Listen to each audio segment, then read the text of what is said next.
Hello BookTube, welcome to Lizzie Faye Loves Books. I'm Elizabeth and I'd like to tell you about The Luck Uglies by Paul Durham. I read this because this is one of our Sunshine State Young Reader Award finalists for the 2016-2017 school year. This is a fantasy book. It took me a little while to get into it.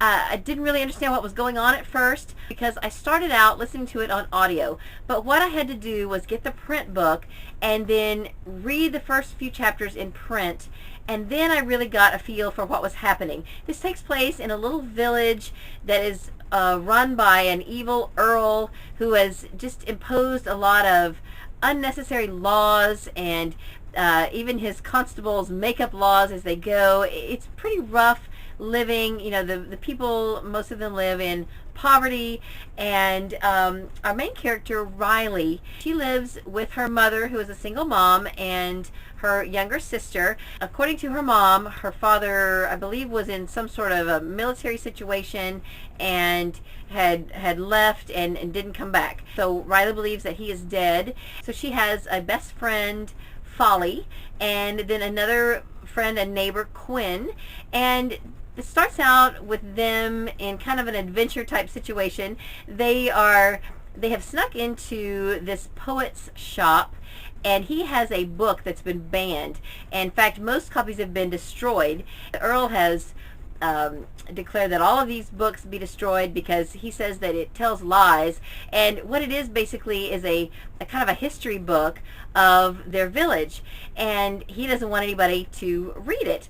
So they have snuck in. They found out that this poet has a copy, and so they've snuck in and they're reading it, and he catches them, and they accidentally, sort of inadvertently, take the book with them as they're escaping. So they have this book and they're reading it, and they're just learning about all of these fantastical things that have happened in their history, in the history of their village.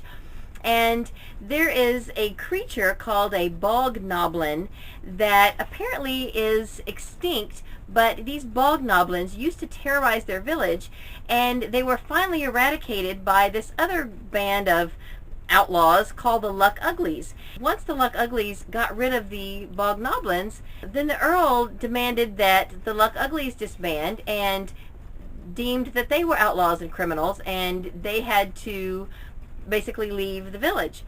So they're learning all of this, and meanwhile they thought the bognoblins were gone, and one shows up in their village, and so now they need the Luck Uglies to come back and save the village, but the Earl is completely against it. He thinks he can take care of it himself.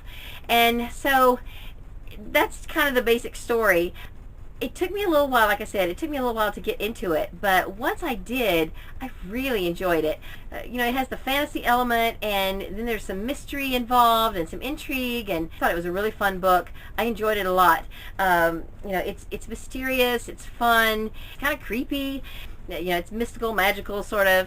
And I believe that this is the first in a series. I've seen the second book. I'm assuming that there's going to be more in the series about the Luck Uglies. And I thought it was great. I'm glad I read it. And I definitely want to read some more in the series because I thought it was really good. So that's all I have for this video. I'll be having more reviews of the Sunshine State books as I get them read. But for now, I hope you're having a great day. Read a good book, and God bless you.